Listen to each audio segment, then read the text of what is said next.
Hola, mi nombre es Hernán Navas y les doy la bienvenida a un nuevo capítulo de Informática Biomédica. En este podcast hablamos de tecnologías de la información y comunicación, comúnmente llamadas TICs, aplicadas específicamente al ámbito de la salud. No divagamos con conceptos complejos, hacemos fácil lo que suele ser difícil. En este podcast vamos a hablar de las limitaciones de la codificación.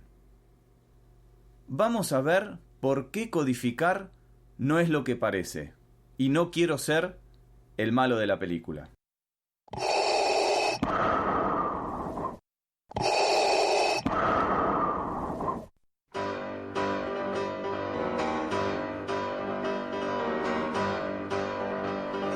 En podcasts anteriores hablamos de la importancia del uso de estándares para la comunicación entre sistemas o componentes, algo imprescindible para lograr la interoperabilidad, tanto funcional como semántica.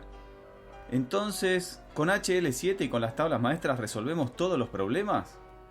No tanto. Para la comunicación entre sistemas o componentes hace falta hacer explícito el contexto. En el podcast anterior hablamos de las ventajas del lenguaje natural para la comunicación entre las personas que se transformaban en desventajas para la comunicación entre sistemas, y por eso necesitábamos codificar.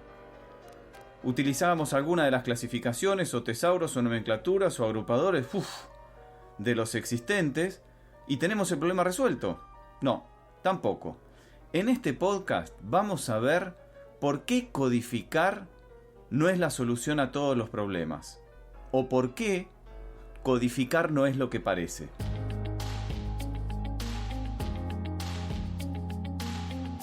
Para eso nos vamos a plantear tres objetivos.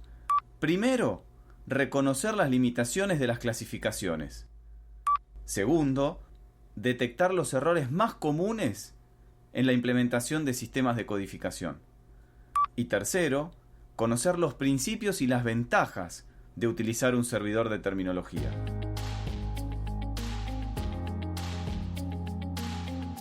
¿Sirve para algo codificar? A ver, pensemos un ejemplo cualquiera de una evolución médica, la que ustedes quieran, la que recuerden, la más completa, la más prolija, la que sea. Seguramente podrán recordar que había un motivo de consulta o un motivo de internación, dependiendo si era de ambulatorio o de internado, la descripción de ese motivo de consulta o de ese motivo de internación, antecedentes, comorbilidades, alergias, medicación habitual, todos datos obtenidos del interrogatorio. Seguramente una descripción del examen físico, que en el mejor de los casos era por aparatos, desde la cabeza hasta los pies, o sea, céfalo-caudal. Si era de internación, seguramente también había diagnósticos presuntivos y un plan diagnóstico y terapéutico. ¿Lo tienen más o menos? ¿Tienen ese texto en la cabeza? Bueno, vamos a codificarlo.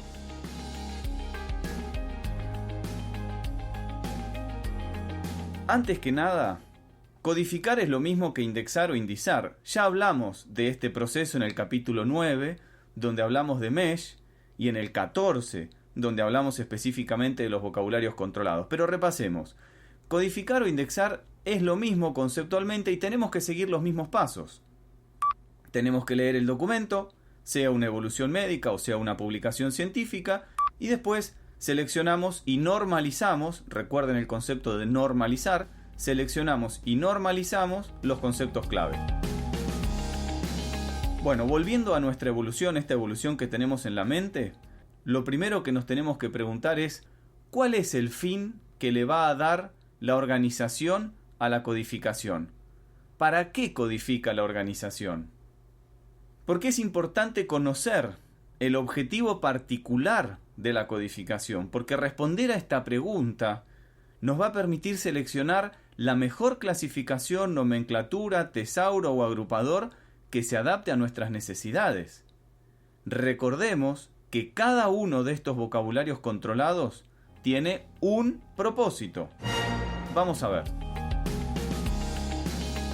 Teniendo nuestra evolución en mente, empecemos a codificarla también mentalmente.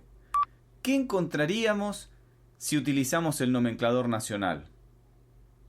Bueno, vamos a encontrar prácticas y prestaciones facturables.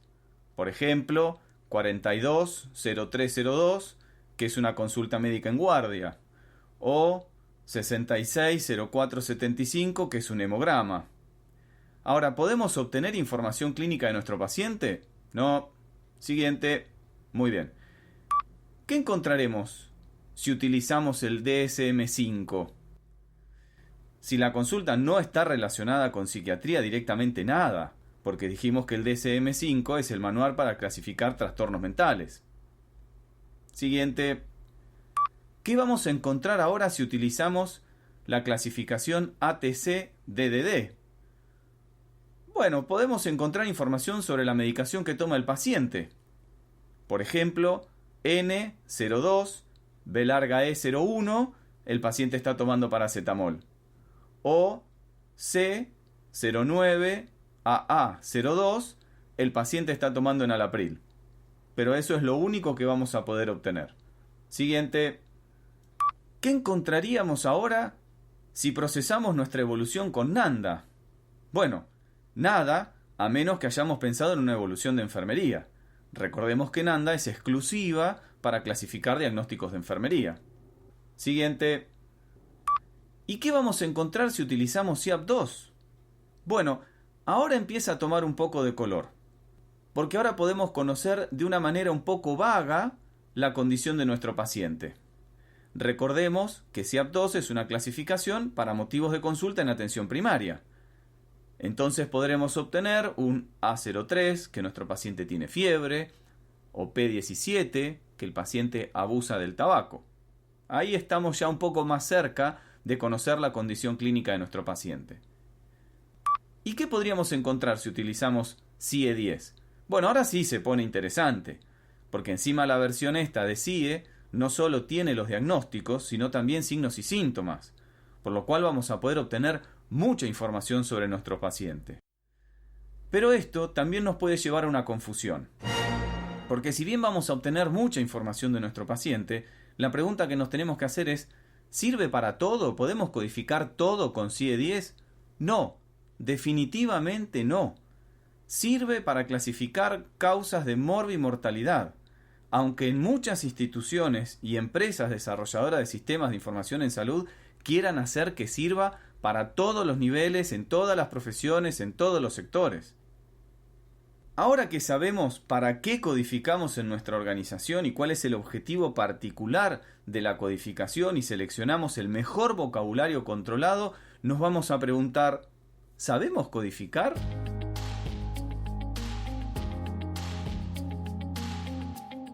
Es un error muy común creer que se puede codificar la información sin haberlo aprendido nunca. Error. Clasificar es agrupar. Y para agrupar es imprescindible conocer las reglas y las excepciones que tienen cada una de las clasificaciones. Para que tengan una idea, la Organización Panamericana de la Salud ofrece cursos en línea para capacitarse en CIE-10. Tiene 3 niveles: un nivel básico, un nivel intermedio y un nivel avanzado. Cada nivel dura 2 meses, pero el nivel medio y el nivel avanzado está separado en morbilidades por un lado y mortalidades por el otro. Es decir, que para completar todo el curso completo necesitamos 10 meses. Si en lugar de tomar el curso preferimos leer el manual de codificación que está escrito por el Ministerio de Sanidad, Servicios Sociales e Igualdad de España, tengan en cuenta que tiene más de 300 páginas. Y eso sí, no alcanza con leerlo, hay que aprenderlo. Si aprendí una clasificación, ¿significa que aprendí todas? Tampoco. Cada clasificación tiene sus propias reglas y sus propias excepciones. Lo que sí conocemos y lo que sí sabemos es precisamente eso. Al haber aprendido una clasificación, sabemos que todas las clasificaciones tienen reglas y excepciones. Pero es imprescindible que conozcamos y estemos capacitados y bien capacitados en cada una de las clasificaciones que tenemos que utilizar en nuestro trabajo. Si no estamos capacitados, no vamos a clasificar correctamente. Y vamos a hacer un ejercicio simple. Vamos a probar de clasificar. Reciclemos. Si pensamos que existen 2 categorías para reciclar, orgánico por un lado y reciclable por el otro, el ejercicio parece, y digo parece, más simple de lo que es. Pero ¿qué pasa si tenemos en cuenta una lista más amplia de categorías? Por ejemplo, no reciclable, papel cartón, plástico, vidrio, orgánico y aluminio. Pensando en estas 6 categorías y teniendo estas 6 categorías en mente, intenten responder. ¿Se puede reciclar un plato de papel usado? ¿En qué contenedor? ¿Y los cubiertos de plástico que usamos con ese plato de papel? ¿Se puede reciclar el envase Tetra Pak, por ejemplo, de la leche? ¿En qué contenedor? ¿Se puede reciclar un tubo de pasta dentífrica? ¿En qué contenedor? Si hicieron todo bien, los felicito. Pero no todos saben responder a estas preguntas. Y si este ejercicio les costó, imagínense estar frente a un paciente tratando de encontrar el código preciso de lo que están pensando. Es difícil, y es peor si no están capacitados.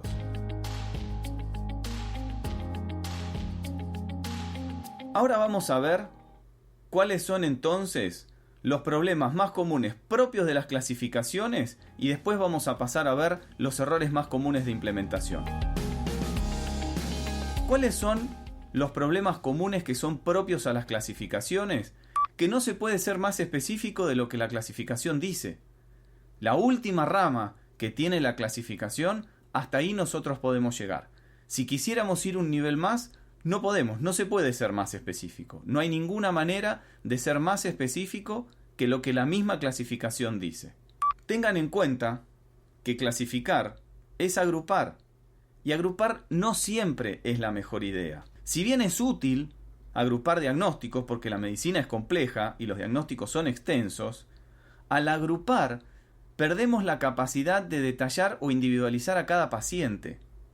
Y muchas veces lo que sucede es que los especialistas, un cardiólogo o un hematólogo que hace leucemia, por ejemplo, necesita de esa especificidad en el diagnóstico que quizás la clasificación no le da. Y para él no es lo mismo tener, como decíamos en el ítem anterior, una rama menos en ese árbol. Él necesita de la rama para poder identificar e individualizar a cada paciente en particular. Y por último, clasificar significa siempre tener disponible una categoría desclasificada. Lamentablemente, nunca es posible clasificar completamente algo, por lo que siempre vamos a necesitar generar una categoría residual donde vamos a colocar todo aquello que no pudimos agrupar en ninguna de las anteriores. Clasifiquemos remeras, camisas, medias, música, películas, lo que quieran. Intenten clasificarlo y después me cuentan. Eso significa que siempre vamos a necesitar tener una categoría que palabras más o palabras menos se llame otros. ¿Y qué hay en otros? Imposible de saber.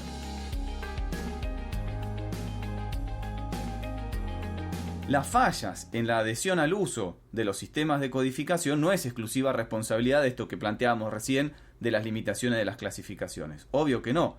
Existen un montón de malas interpretaciones por parte de los equipos que desarrollan los sistemas de información que hacen todavía más difícil la tarea de codificación por parte del equipo de salud. Por ejemplo, la primera, los médicos no manejan códigos.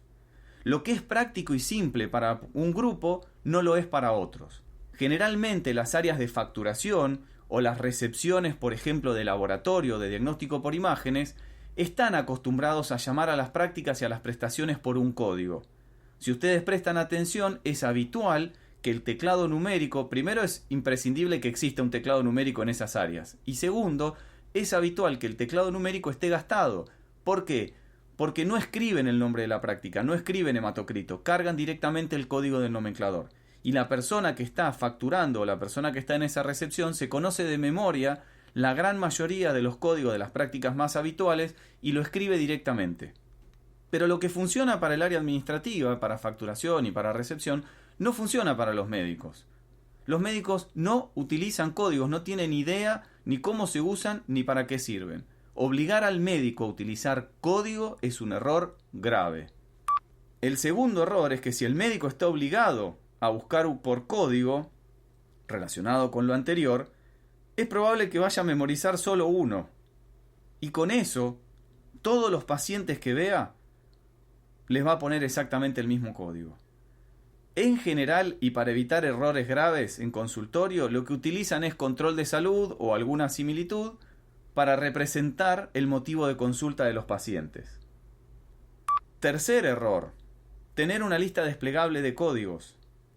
Lo que va a suceder, si tenemos una lista enorme, una sábana de diagnósticos, por ejemplo, todos los pacientes van a tener el primer diagnóstico de la lista. Porque es simple. Si para encontrar un diagnóstico en el sistema ponemos una lista desplegable, el primero que aparezca va a ser el que habitualmente se registre en la historia clínica de los pacientes. ¿Por qué? Porque es el más cómodo. Y porque estamos obligando al médico a hacer algo que no quiere, pero que además no sabe. Entonces va a elegir el primero de la lista para poder seguir trabajando. Y hay dos errores gravísimos, prácticamente imperdonables para el equipo de desarrollo.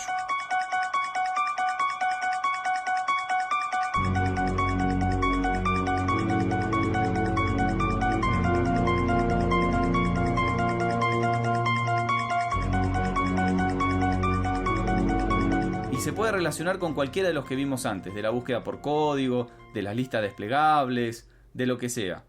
El primero es, si en la ventana del sistema donde se puede buscar el término de la clasificación no tiene en cuenta la jerarquía de las clasificaciones, una característica fundamental de las clasificaciones, el equipo de desarrollo está pidiendo a gritos una capacitación. No pueden transformar una jerarquía en un listado plano, porque se pierde totalmente el sentido de la clasificación. Y el segundo es que si no le vamos a poner al médico la descripción de cada término, es lo mismo. También el equipo de desarrollo está pidiendo a gritos una capacitación. Porque las clasificaciones necesitaban de las jerarquías y de las descripciones de los términos. ¿Cómo hace el médico para saber si tiene que elegir un código u otro código, un diagnóstico u otro diagnóstico? En estos dos casos, el equipo de desarrollo del sistema de información necesita una capacitación en vocabularios controlados urgente, porque no tiene ninguna utilidad si ellos plantean la búsqueda de los términos de esta manera. Una cosa importante es, solo vamos a poder analizar lo que registramos. Recuerden que hace un momento decíamos que existe una categoría desclasificada, que necesariamente existe una categoría desclasificada cuando clasificamos. Bueno, ¿qué podemos obtener si el médico escribe o selecciona otras afecciones cardíacas, otras infecciones respiratorias del pulmón? ¿Podemos saber cuál es? Si el médico registra control de salud como motivo de consulta de todos sus pacientes en consultorio, ¿cómo sabemos cuál es el motivo real? Se los digo en una sola palabra: imposible. Solamente vamos a poder analizar lo que registramos. Si lo que registramos está mal, si lo que registramos es de mala calidad, lo que vamos a obtener va a estar mal y va a ser de mala calidad. No hay manera de recuperar la información que se registró de manera incorrecta o incompleta.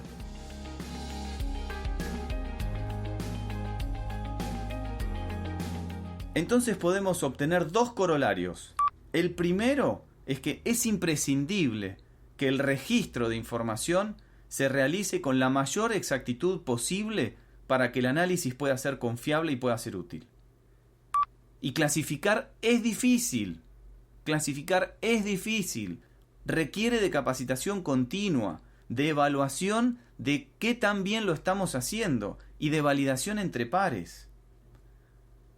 Ahora, ¿está todo perdido? ¿No hay nada que podamos hacer? Les vamos a contar algunas estrategias para lograr una adecuada codificación. Primero, diseñar y desarrollar sistemas realmente usables. Todo lo que podamos facilitar la interacción entre la persona y el sistema siempre va a ser bienvenida por la persona y le va a permitir que no pierda tiempo dentro de ventanas que son confusas o que son difíciles de utilizar. Segundo, encontrar un adecuado balance entre el texto estructurado y el texto libre. Esto lo dijimos varias veces, pero es fundamental. Cuanto más podamos limitar la necesidad de utilizar formas de registro rígidas, el usuario va a responder mejor y se va a sentir más cómodo con el sistema. Esos formularios interminables, donde el médico tiene que estar seleccionando constantemente y no puede escribir, hacen muy difícil el registro. El médico se va a frustrar y no va a registrar nada. Tercero, tener formularios integrados a los procesos. Entender cómo se atiende al paciente en cada uno de los sectores de la institución y cómo se relaciona el equipo asistencial nos va a permitir diseñar sistemas de información que estén verdaderamente integrados a los procesos. Y lo comentamos también varias veces, y lo dijo el doctor Daniel Luna en uno de los podcasts anteriores. Cualquier proceso que para el médico sea más difícil que tomar un bolígrafo y escribir en papel, el médico se va a negar a usarlo. Entonces los formularios tienen que estar integrados a los procesos. Un cuarto ítem es disponibilizar la información para los usuarios. La investigación científica suele ser un motor bastante potente para mover a los médicos. En la medida que ustedes puedan devolverle al médico rápidamente un pequeño análisis de la información que él mismo registra, van a encontrar mayor adherencia en los médicos a registrar información. Pero este análisis o este reporte no tiene que ser una vigilancia, sino devolverle al usuario lo que el usuario registra. Y van a ver cómo mágicamente el médico va a empezar a registrar mejor. Quinto, también lo dijimos varias veces, capacitación. Va a ser necesario invertir tiempo y dinero en la capacitación de todas y cada una de las personas y de las clasificaciones que vayamos a utilizar en nuestra organización. No podemos pensar en obligar a nadie, ni médico, ni enfermero, ni administrativo, en utilizar una clasificación si no lo capacitamos. Hay que invertir tiempo y dinero en la capacitación. Y una última opción. Si desistimos del equipo asistencial y no queremos trabajar con el equipo asistencial, existe una alternativa que es la codificación secundaria. Ya no pensamos en codificar la información en el mismo momento y en el preciso instante en el que la información se genera, sino que lo que buscamos es tener un grupo de personas reducido, trabajando en un único lugar, altamente capacitados, haciendo una transcripción y codificación de la información registrada por los médicos. Es decir, el médico registra como registra habitualmente la historia clínica, el médico registra mediante un texto libre, y en un segundo tiempo, una de estas personas, uno de estos codificadores, leyendo la información registrada por el médico en ese texto libre, va codificando cada uno de los términos que obtenga de esa evolución. Eso sí, también es imprescindible capacitar fuertemente en todas las clasificaciones que este grupo vaya a utilizar, porque nuevamente estamos en la misma. No importa si es el médico, si es el enfermero o es un codificador. Sea quien sea el que va a codificar, necesita estar capacitado en la codificación. Si no, no sirve. Y lo segundo es que este equipo de codificadores va a generar un registro paralelo.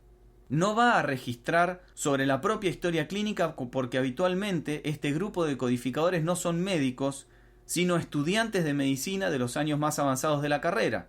Entonces no van a escribir los diagnósticos directamente sobre la historia clínica del paciente. Van a generar un registro paralelo donde va a estar la información codificada para que los sistemas de información y los distintos componentes del sistema de información la puedan utilizar. ¿Y se puede hacer algo más?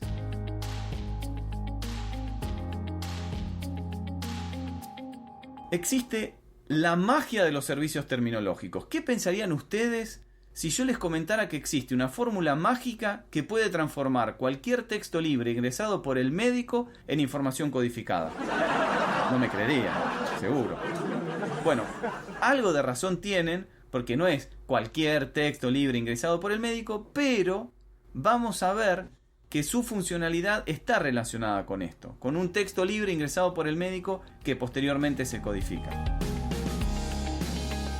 Los servicios terminológicos entonces van a facilitar la interoperabilidad semántica de los sistemas de información y por el otro lado van a facilitar también el análisis de la información. Y ahora vamos a ver por qué.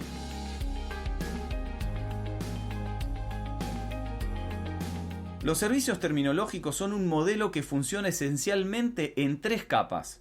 Un triángulo, que cada una de esas capas de abajo hacia arriba se denominan. En el nivel inferior vamos a encontrar el vocabulario de interfase, que en este lugar van a estar todos los términos que el usuario puede utilizar para ingresar información. Es la base de nuestro triángulo, es el más amplio de los 3, porque trata de representar prácticamente la totalidad del lenguaje natural.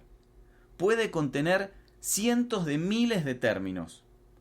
Si lo van pensando y van relacionando con información que vimos antes en los podcasts, esto es un tesauro.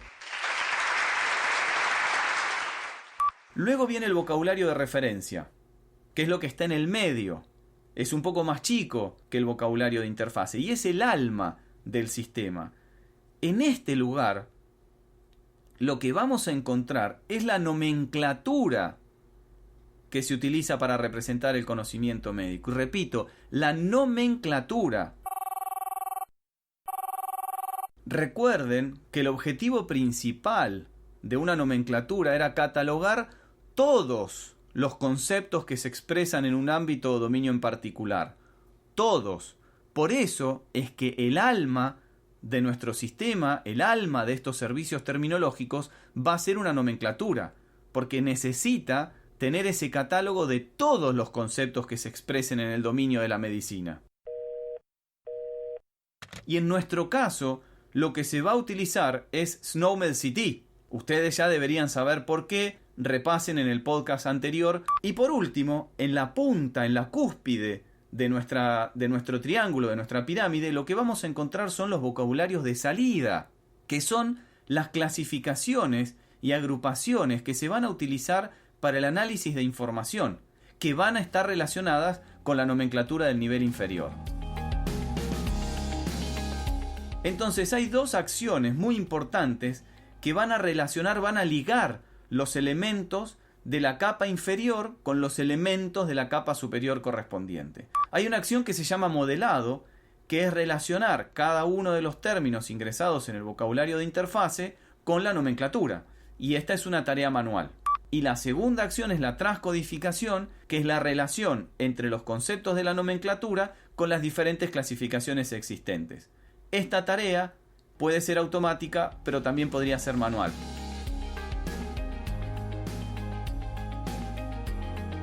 Esta estructura de 3 niveles requiere de un arduo trabajo de desarrollo, pero el mayor valor está en la riqueza del vocabulario de interfase, del que generalmente se nutre todo el tiempo. Recuerden que dijimos que este vocabulario de interfase era un tesauro.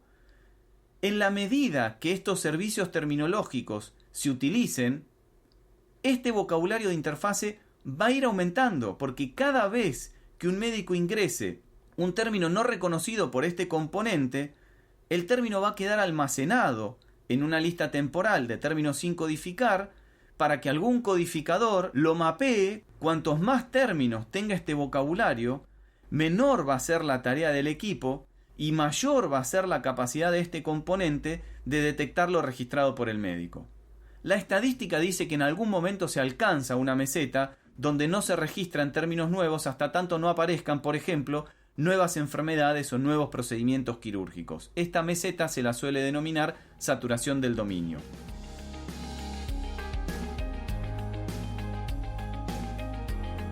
Entonces, con la estructura que nos brinda un servicio terminológico, es posible mantener el texto original escrito por el médico relacionado unívocamente al vocabulario de referencia. Y a partir de esa relación, recuerden que el vocabulario de referencia es una nomenclatura, y a partir de esa relación el análisis posterior de información es sumamente simple y se pueden utilizar múltiples clasificaciones para analizar un mismo dato de diferentes puntos de vista. Es decir, que esta es la solución más precisa para todas las necesidades de información de una organización de salud. Recuerden que de una nomenclatura podemos ir hacia cualquier clasificación por la granularidad o especificidad que tiene el término codificado. Pero el camino inverso es imposible.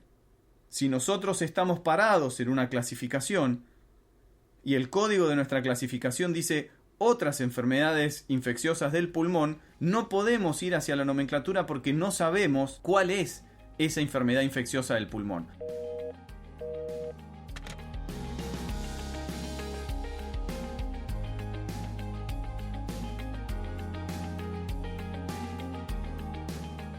En este podcast hablamos de las limitaciones de la codificación. Hablamos del proceso de codificación de la información y dijimos que era lo mismo que el proceso de indexación de publicaciones científicas sobre ciencias de la salud. Dijimos que es imprescindible saber el para qué se codifica en nuestra organización para poder elegir el mejor vocabulario controlado. No todos los vocabularios controlados sirven para cualquier cosa. ¿Podrían codificar trabajos científicos y evoluciones médicas con MESH? ¿Y con CIE-10? También dijimos que para codificar hace falta invertir tiempo y dinero en capacitación, porque es imprescindible conocer las reglas de cada clasificación para utilizarla correctamente. De las limitaciones de las clasificaciones dijimos que tienen un único objetivo que cumplir, que no se puede ser más específico que la clasificación, que clasificar es agrupar y no siempre es la mejor idea, y que clasificar significa tener una categoría desclasificada, es decir, una categoría otros. Y de los errores de implementación dijimos que los médicos no manejan código, que si los hacemos buscar por código van a aprender uno solo, porque los médicos no manejan código. Si usamos listas desplegables, van a seleccionar el primer diagnóstico de la lista. Y que hay dos errores que son imperdonables para el equipo de desarrollo y que prácticamente deberíamos llevarlos a la hoguera. Primero, no incluir las descripciones de los términos. Y segundo, eliminar las jerarquías y poner todos los términos al mismo nivel. Hablamos también de que es imprescindible que el registro de información se realice con la mayor exactitud posible para que el análisis pueda ser confiable y útil. Si lo que nosotros registramos es basura, lo que vamos a analizar es basura. También dijimos y recalcamos que clasificar es difícil, que requiere de capacitación continua, de evaluación de qué tan bien lo estamos haciendo y de validación entre pares. Dijimos que no todo estaba perdido y que había algunas estrategias y algunas acciones que nosotros podíamos hacer para que esto no fuera tan terrible. Primero, sistemas verdaderamente usables. Segundo, balance adecuado entre el texto estructurado y el texto libre. Tercero, formularios integrados a los procesos. Cuarto, facilitar el análisis de la información a los usuarios. Quinto, capacitar. Insistimos, sin capacitación no hay calidad de información. Y sexto, la opción de la codificación secundaria. Y por último, hablamos de los servicios terminológicos, que van a facilitar la interoperabilidad semántica de los sistemas informáticos y el análisis de información. Dijimos que era un modelo de 3 capas con 2 acciones. Las 3 capas eran el vocabulario de interfase, el vocabulario de referencia y el vocabulario de salida, nombrando nuestra pirámide de abajo hacia arriba, y las 2 acciones eran el modelado, que era la relación de los términos entre el vocabulario de interfase y el vocabulario de referencia, que era manual, y la transcodificación, que era entre el vocabulario de referencia y el vocabulario de salida, que era automática, pero también podía llegar a ser manual. En el próximo podcast vamos a hablar de los sistemas inteligentes. ¿Qué es un sistema inteligente? ¿Es algo así como un robot? ¿Son tan inteligentes como nosotros? ¿Tienen alguna relación con Skynet? ¿Cómo hacen para ayudarnos a tomar decisiones? ¿Por qué son la razón de ser de los sistemas de información del siglo XXI? ¿Qué necesitan para funcionar? ¿Todos sirven para lo mismo y hacen lo mismo? ¿Qué relación tienen estos sistemas con el supermédico? Todos estos interrogantes y muchos más los vamos a resolver en el próximo podcast. No nos dejes solos. Escuchanos.